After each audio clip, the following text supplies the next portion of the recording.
never enough to leave. He owns the media companies that tell the tired man what to fear. He owns the think tanks that produce the research that shapes the tired man's understanding of how the world works and who is responsible for his suffering. He does not merely have money, he has architecture.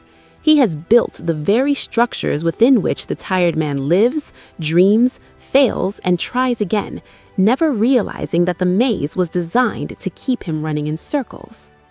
Let us speak plainly about what ownership at this scale actually means. When 8 people, 8 human beings, own more wealth than the bottom half of humanity combined, that is not success. That is a malfunction. That is not the natural result of talent distributed unevenly across the earth. Talent is everywhere. Walk into any village in any country on any continent, and you will find genius. You will find children with minds that could cure diseases and compose symphonies and solve equations that rearrange our understanding of the universe. The difference between them and the man in the center is not talent. It is not even hard work. The difference is access, and access is controlled by those who already sit at the top of the table. The tired man works harder than the man in the center has ever worked in his life. He rises before the sun. He comes home after it sets. He skips meals to make ends meet. He delays doctor's visits because the deductible is too high. He watches his children grow up in the brief windows between his shifts, wondering if this is all there is, wondering if he is failing them, wondering what he is doing wrong. He is not doing anything wrong. The table is tilted, and the man in the center tilted it. The rent goes up, not because the apartment got better, but because the landlord's mortgage investment portfolio needs to perform. The credit card interest compounds, not because the tired man is irresponsible, but because the bank that owns his debt has shareholders who expect returns. The price of groceries climbs, not because food became harder to grow, but because the supply chain is now owned by 3 companies who answer to the same financial instruments.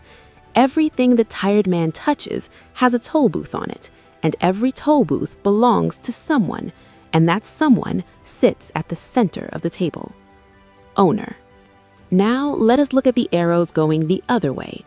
From behind the man in the center, across the table, toward the man with the empty plate. Not arrows of generosity, not arrows of aid, arrows of fighter jets, arrows of warships, arrows of drone strikes and proxy conflicts, and carefully worded UN abstentions. Above these arrows, a single word: causer. Causer. This is the part of the conversation that makes comfortable people uncomfortable. This is where someone at the back of the room shifts in their seat and says, well, it's more complicated than that. And they are not entirely wrong. It is complicated.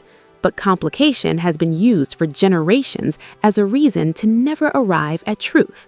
Complication has been weaponized to exhaust the people who are trying to understand what is being done to them. So let us be honest about the complications, and then let us still arrive at the truth. There are nations on this earth that have never known peace in the lifetime of anyone currently living. Nations where children are born into the sound of explosions and learn to identify aircraft by the engine noise before they learn to read. Nations where the hospital was bombed 3 times and rebuilt twice and now is rubble again. Nations where the word reconstruction has become a bitter joke because nothing was ever truly constructed to begin with, only extracted from.